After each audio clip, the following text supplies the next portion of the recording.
Glória a Deus. Então vamos lá para a palavra do Senhor. Eu quero te pedir que você abra a sua palavra em Filipenses 3:13. Deixa eu olhar o horário ali direitinho para a gente correr dentro do horário sem pressão, né? Para que tudo saia tranquilo. Acho que ela já jogou aí, certo? Já jogou aí, mas eu vou ler aqui na minha Bíblia. Que diz assim, Filipenses 3:13. Irmãos, quanto a mim, não julgo que eu haja alcançado, mas uma coisa eu faço, esquecendo-me das coisas que atrás ficam e avançando para os que estão diante de mim. Amém, queridos? Então o apóstolo Paulo aqui, ele declara que ele decide fazer isso na vida dele. Que ele, desde quando ele começa a trilhar o evangelho, ele entende, para ele ser bem sucedido em todas as áreas da vida dele, ele tem que, seja coisas boas que ficaram no passado, ou coisas ruins, ele esquece daquilo, né? Pode vir de vez em quando a memória, as coisas boas, mas ele entende que para haver sucesso em todas as áreas da vida dele, ele tem que ter um foco para aquilo que está diante dele, tá? E então ele dá esse conselho para nós.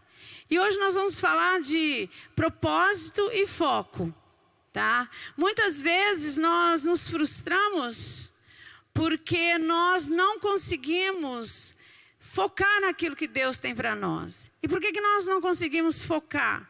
Porque ainda não entendemos o nosso propósito. E é disso que nós vamos falar hoje, rapidamente. Vou dar exemplo de 2 homens e como que tudo aconteceu na vida deles. Como que eles conseguiram ser vitoriosos, como que eles conseguiram alcançar e serem bem-sucedidos no final das suas vidas. Não só no final, mas em toda a sua carreira. Por mais que teve dor, por mais que teve lágrimas, mas pelo fato deles estarem vivendo... Está muito alta a minha voz aí fora? Não, tá legal?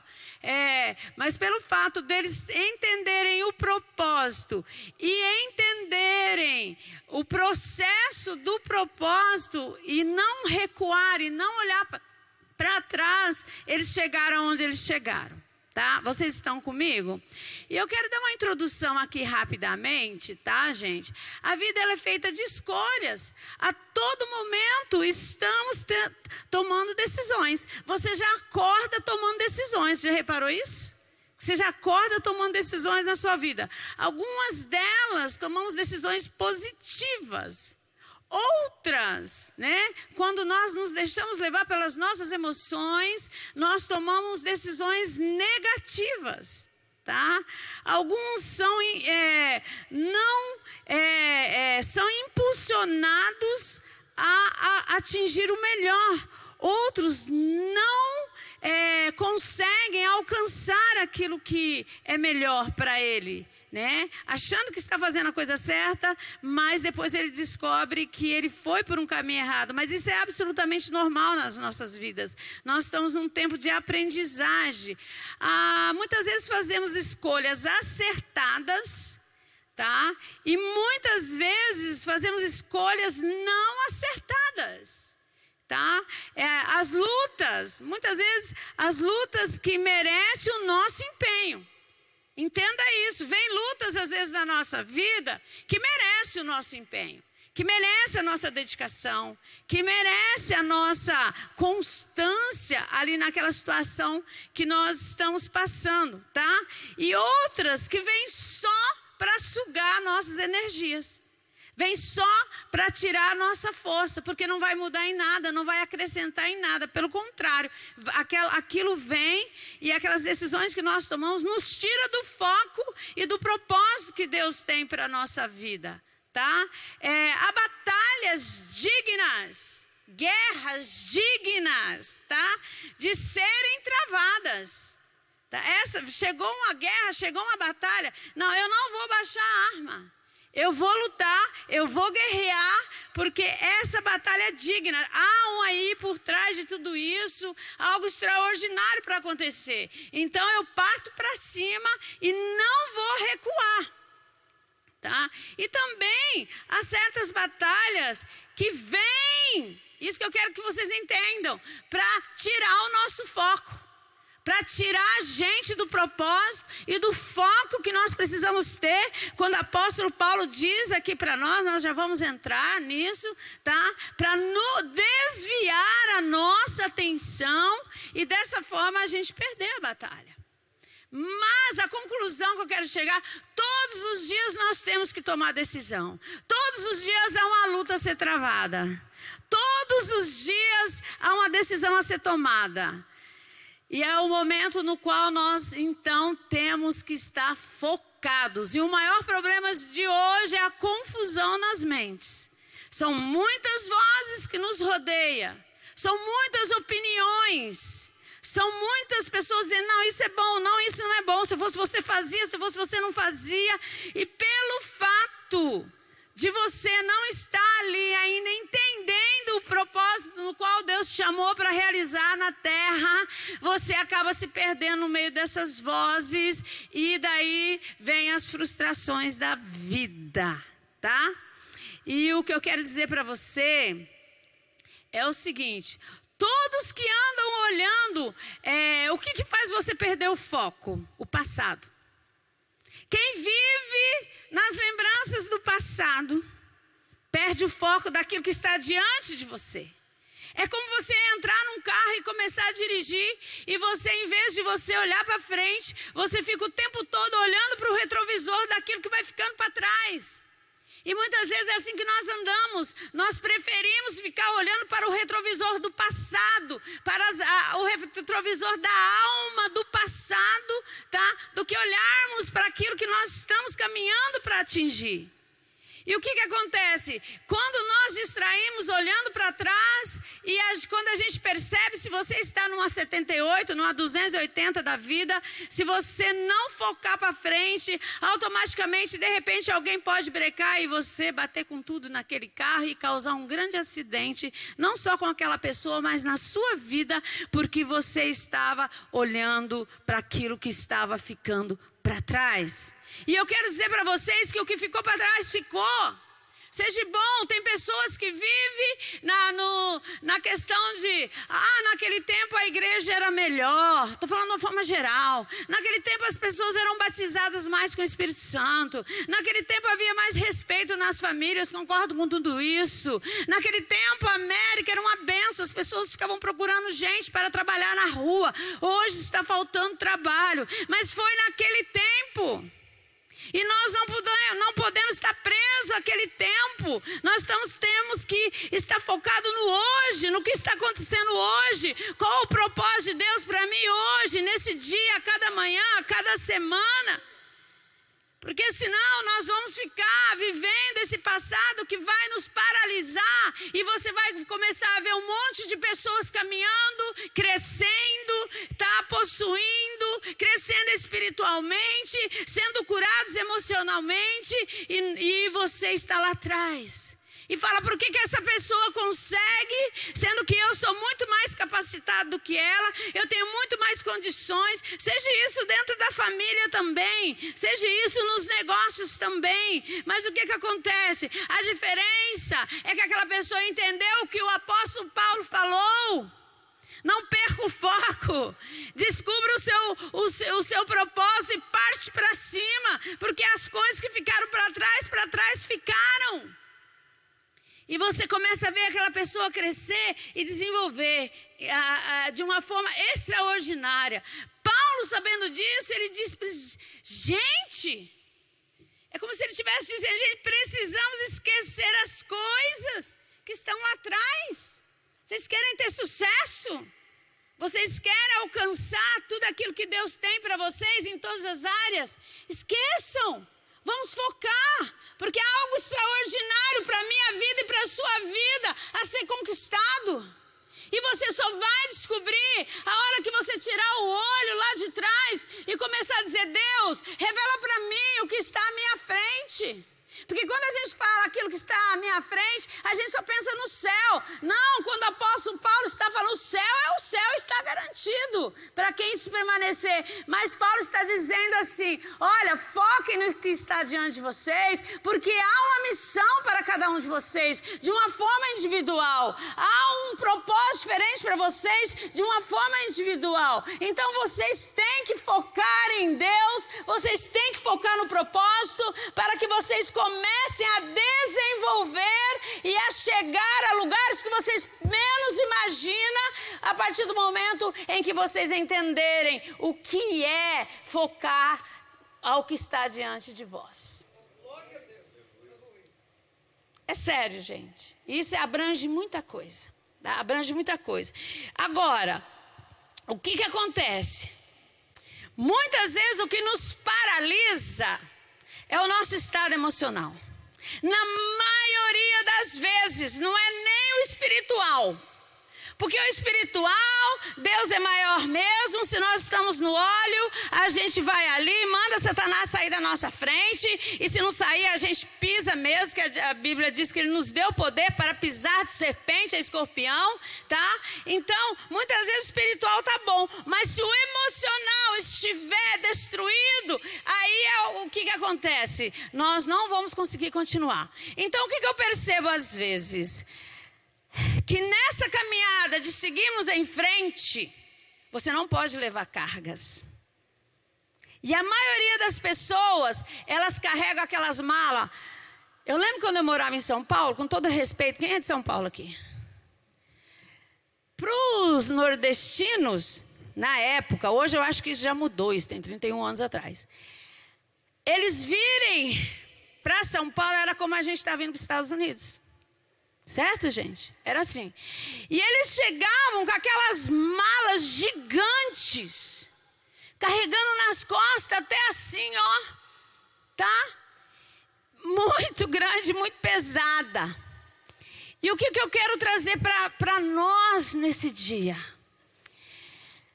Quando a gente vai para a África, isso aí é outra história. A gente leva 10, 12 malas desse tamanho, mas com um propósito. Mas o que eu quero dizer? Tem pessoas carregando essas malas gigantes sobre os seus ombros com as doenças da alma. E pesa muito. Tá? Ali tem o passado, ali tem as feridas, ali tem aquela palavra que foi dita que machucou, ali tem o abuso, ali tem o desprezo. E ela carrega, ela não quer se livrar. Então ela anda com um peso, enquanto Jesus fala, olha, deixa essa mala para trás. Sabe por quê, gente? Se vocês querem viver uma nova vida, uma vida abundante em Cristo, vocês têm que entender a revelação dessa palavra. Vinde a mim, todos vós que estão cansados e sobrecarregados, e eu vos aliviarei. E aprendei de mim, que sou manso e de coração, e o meu fardo é leve, o meu jugo é suave. Deus quer que você troca essa mala emocional pesada, carregada, que não te permite caminhar, por uma mochila. E muitas vezes você quer seguir em frente com essa mala e você não consegue sair do lugar. Mas quando você entende que você coloca o jugo de Jesus, você vai simplesmente pegar uma mochila e você vai colocar só o que é necessário ali dentro para essa caminhada que vai estar diante de você. Você vai colocar perseverança, você vai colocar a fé ali dentro, você vai colocar o amor, você vai colocar o perdão, você vai colocar a precaução, você vai colocar as coisas certas e coisas que vão ser usadas como armas, vão ser usadas como respaldo para você ir de step em step. Né? Então o que Jesus está dizendo, livre-se da mala e tome a mochila nessa noite e leve somente aquilo que for necessário, leve somente aquilo que vai ser útil. Eu vou contar uma ilustração aqui para vocês, muito engraçada, e que essa palavra falou muito comigo e eu estou disposta a me libertar disso. Toda vez que eu vou viajar, tá?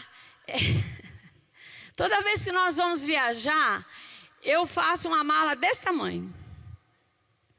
Daí eu coloco tudo quanto é tipo de roupa, que eu vou usar, tá? E depois eu fico, mas eu vou levar essa que talvez eu vou precisar. Eu vou levar esse sapato porque talvez eu vou precisar.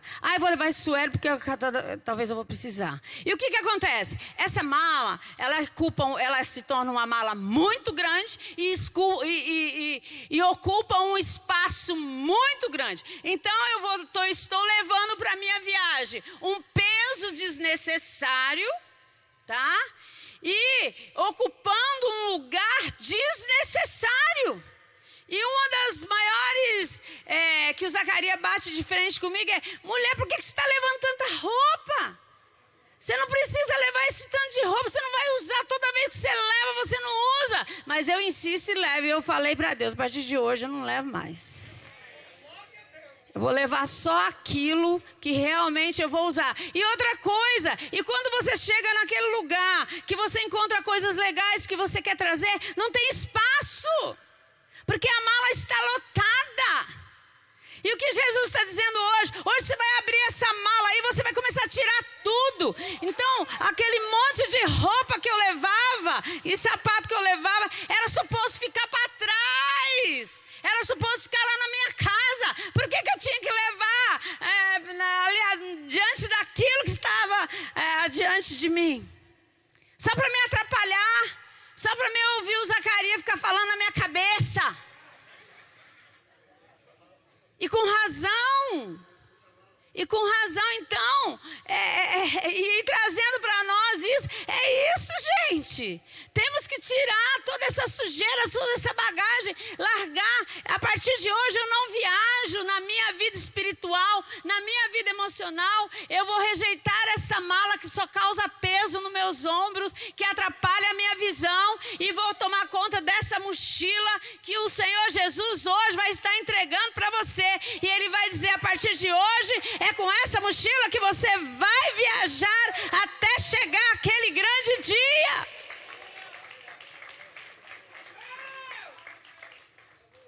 Né? Mas deixa eu voltar aqui, porque às vezes eu me empolgo e eu vou me perdendo. Então, o que eu quero dizer para vocês? Sair aqui da minha ilustração, né? Então, o que eu quero dizer a você? Vivemos um tempo onde temos carregado malas e malas cheias de amarras emocionais, que pesa tanto, ocupa tanto espaço dentro de nós. Agora eu já não falo mais do espaço físico. Eu falo de um espaço dentro de nós, que ocupa tanto espaço, tanto peso dentro de nós e toma espaços terríveis que poderia ser colocado coisas boas dentro da nossa alma.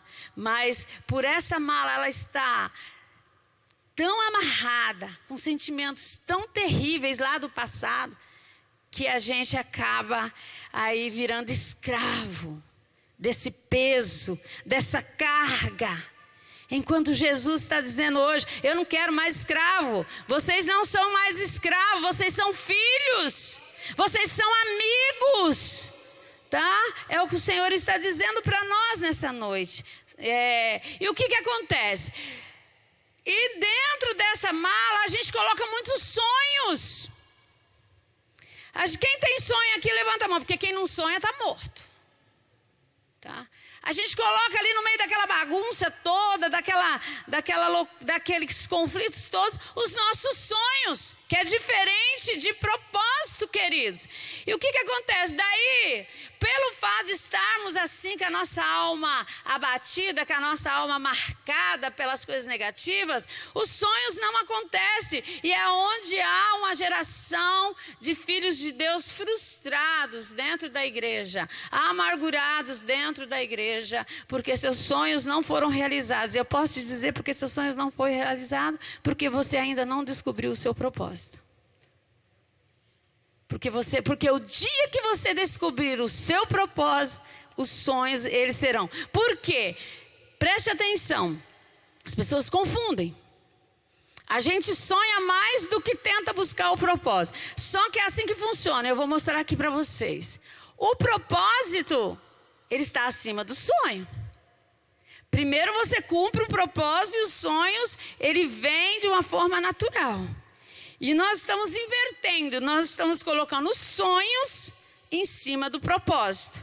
E é onde eles não se cumprem e vem a frustração, tá?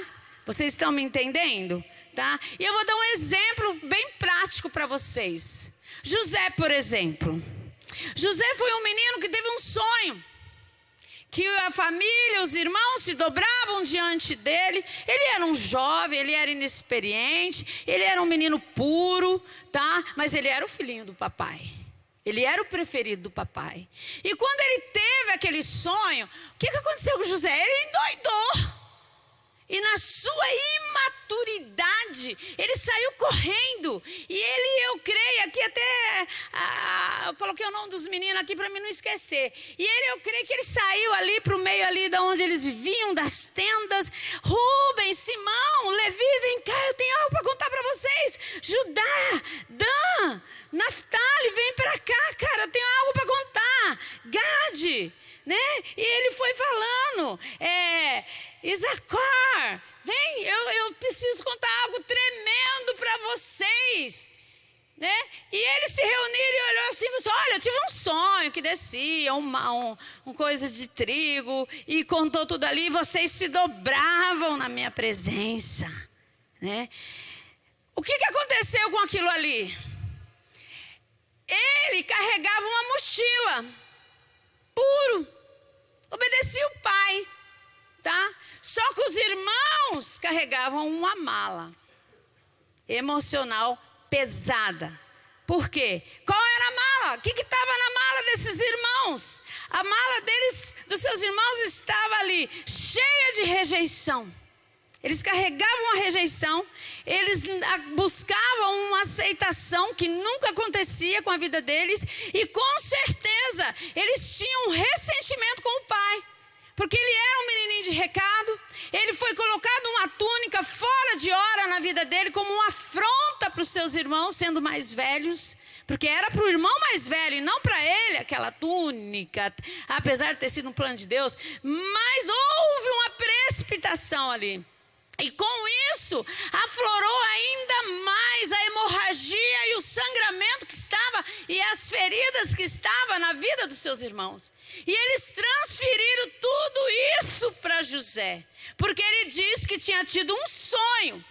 Mas se José tivesse tido um pouco mais de maturidade, o que José faria? Irmãos, sentam aqui. E primeiramente ele ia buscar a Deus para entender aquilo ali.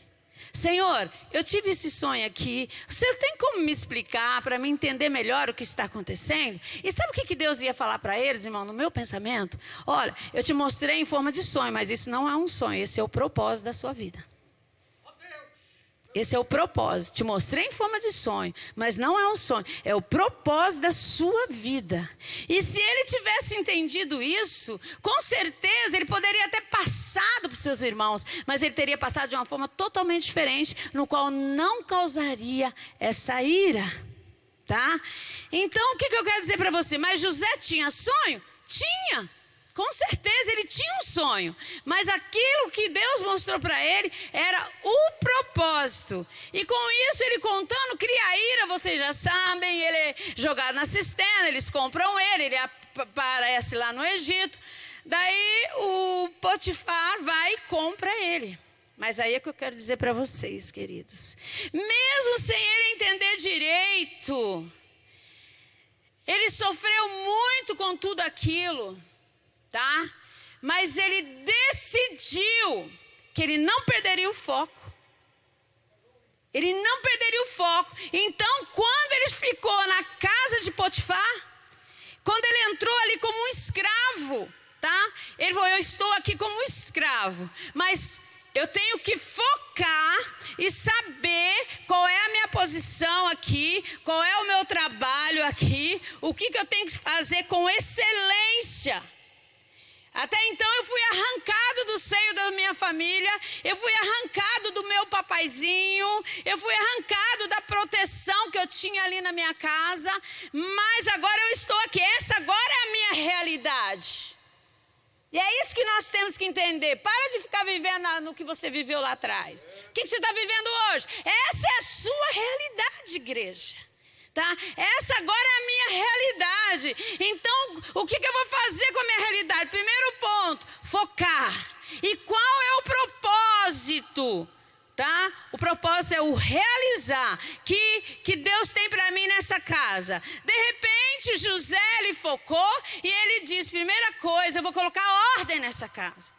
Ele começou a organizar, ele começou a dar o melhor dele, ele começou a mostrar os talentos dele, a educação dele, o respeito dele, e ele começou a tratar bem aquele pessoal, e ele começou a improve aquele lar, ao ponto de quando Potifar olhou para ele e disse assim, cara, você é o mordomo dessa casa, minha casa transformou, minha casa agora é outra casa. Você vai tomar conta de tudo. Por quê, queridos? Porque ele entendeu que era o propósito dele ali dentro, era aquele, e ele não perdeu o foco. Ele focou e falou, é assim que eu vou fazer, custe o que custar, ouça o que eu ouvi, nada vai me tirar do foco. Eu vou fazer o melhor nesse lugar. Daí acontece tudo que acontece. A mulher lá que fica apaixonada pelo rapazinho bonitinho, né? E ela inventa tudo aquilo, ele tem... Gente, isso é muito sério. Deus está falando agora no meu coração. Quantas vezes, principalmente, com todo respeito, os homens são mais fracos nessa área. Mas também tem mulher fraca, tá? O que Satanás fez? Eu tenho que tirar o foco desse cara. Eu tenho que dar um jeito de dar uma quebrada nele e tirar ele fora do propósito. Tá? E o que ele fez? Ele veio lá com a mulherzinha. Mas ele estava tão determinado, focado, sabia quem ele era, amava a Deus sobre todas as coisas, respeitava o seu patrão, lembrou, olha, você tem tudo, menos a minha mulher. Então ele focou naquilo e nada tirava aquilo da cabeça dele. E foi o que ele falou, eu não posso ficar com você, eu vou ser do meu patrão. E ao ponto dela arrancar a roupa dele ali, mas ele não negociou o seu propósito. E o que aconteceu? Dali ele vai para a cadeia. Quando ele chega na cadeia, pronto, radicalmente uma mudança. Ah, mas agora, pelo amor de Deus, vim parar nesse lugar. Está tudo perdido, não quer saber não, acho que Deus não está comigo. Né? O que eu vou fazer nesse lugar miserável aqui? No meio dessa opressão, no meio dessa sujeira, no meio dessa brigaiada, dessa comida horrorosa. O que eu vou fazer neste lugar? Mas de repente, eu creio que o Espírito Santo veio e falou, faz parte do seu propósito. Esse lugarzinho que você está aqui, meu filho, humilhado, faz parte do seu propósito. Não perca o foco, José. O mesmo foco que você teve ali na casa de Potifar, continua focado aqui onde você está. E o que ele começou a fazer? Eu aqui pensando, e a gente sabe que é isso, ele começou a limpar. Ele disse, esse lugar está sujo, vou limpar. Vou começar a limpar isso aqui. Ele começou a dialogar com os presos. Na hora das confusões, da opressão, ele falava, um Deus, para que brigar? Vamos criar um ambiente saudável aqui dentro. Eu creio que talvez o pensamento meu, ele até pediu, a cadeia começou a ficar em ordem, a cadeia começou a ter paz naquele lugar. Todo mundo gostava de José, porque quando ele chegava, ele tinha a palavra certa, na hora certa, no momento certo. José não fazia discriminação, ele sabia que ele estava ali para melhorar aquele lugar. E aonde Deus tem te colocado é para melhorar este lugar. Deus nunca vai te colocar num lugar para bagunçar mais do que já está. Deus nunca vai te colocar num lugar para destruir as pessoas, tá? E ele entendeu isso, Daniel. E o que ele fez? Daqui a pouco o chefe lá falou, cara, você vai ser o carcereiro, porque excelente trabalho você tem feito.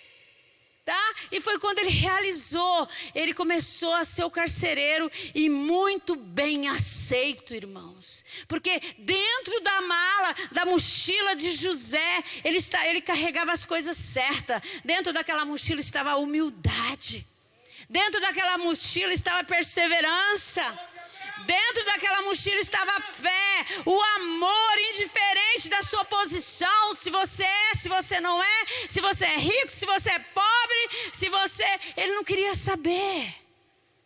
Tá? Ele olhava para as pessoas com os mesmos olhos, tá? E ali ele ganhou todo mundo, até que aparece aqueles dois copeiros ali, o copeiro e o padeiro, e foi tão tremendo que sonharam ali e ficaram desesperados. Eu posso tentar desvendar isso para vocês. E ele desvenda, o copeiro, o padeiro vai morrer e o copeiro vai viver. Quando você chegar lá, lembra de mim. Passou 2 anos, que José nada, e José está lá na mesma posição. Ele não mudou, nada roubou o foco dele, nada roubou o propósito. Se eu ainda estou aqui há 2 anos, é porque faz parte do meu propósito. E tem pessoas que acham que ter propósito já é começar lá em cima. Engano total de Satanás. Tá? O propósito vai cumprindo ele pouco a pouco, e de acordo de como você se comporta, como você vai amadurecendo. Estamos falando muito isso no treinamento, tá? Conforme você vai entendendo, conforme você vai recebendo as revelações, é step by step, cara. Então quem quer chegar lá em cima muito rápido, eu tenho uma péssima notícia para você. Deus não vai te colocar, porque você não vai ter estrutura, e o tombo lá em cima é maior. E machuca, e quebra, e às vezes mata. Seja na família. Mas não vamos entrar aqui, tá? Até que o faraó lá tem um sonho das espigas, das vacas magras, vaca gorda, e ninguém consegue. Daí o copeiro vai e lembra. Tem um cara lá na cadeia. Todos sabem. Mas nós vamos fechar isso aqui com uma coisa muito séria, tá, irmãos? Tem um cara lá na cadeia. Então busca ele. Quando ele chega lá, que ele conta, ele fala, olha, vão ser 7 anos de bonança, de fartura e 7 anos de escassez. Tá? E ele foi um cara tão corajoso, ele sabia. Bom, quando ele sai daquela cadeia, que ele pisa no palácio, irmão Ronaldo, que ele está diante do rei, ele fala, agora aqui há um outro propósito. E eu sei porque eu estou aqui. E o que eu tenho que fazer aqui. E eu vou focar para fazer tudo certo, porque aqui é algo sobrenatural que vai acontecer na minha vida. Tá? E quando ele fala, olha, é assim, guarda os 7 anos. E depois, na escassez, Faraó, você não só vai abençoar a sua nação, como você vai abençoar outros povos e ainda vai entrar muito dinheiro. Então, na hora da crise, além de você matar a fome de todos, você ainda vai ter um retorno excelente, um excelente administrador. Tá? E aquilo impactou no coração dele. A partir de hoje, você é o segundo. A partir de hoje você é o governador. E ele não falou, não, mas eu não posso ser governador, eu não tenho essa capacidade. Mas ele vinha entendendo de tudo que ele já tinha passado. Agora ali era o outro, na continuação do propósito, era outra fase do propósito de Deus na vida dele. E ele estava focado, não, vamos embora, estou do seu lado, vamos trabalhar. E no mesmo tempo ele já começou a preparar os celeiros, ele já começou a andar pelas províncias deles lá, ele já começou a fazer a matemática de tudo que tinha que ser guardado, para todo mundo ser abastecido. Irmãos, é assim que funciona a vida, não é se amanhã, se der eu vou. Será que vai dar certo? Quando a gente foca, a gente sabe. A gente faz plano. A gente calcula.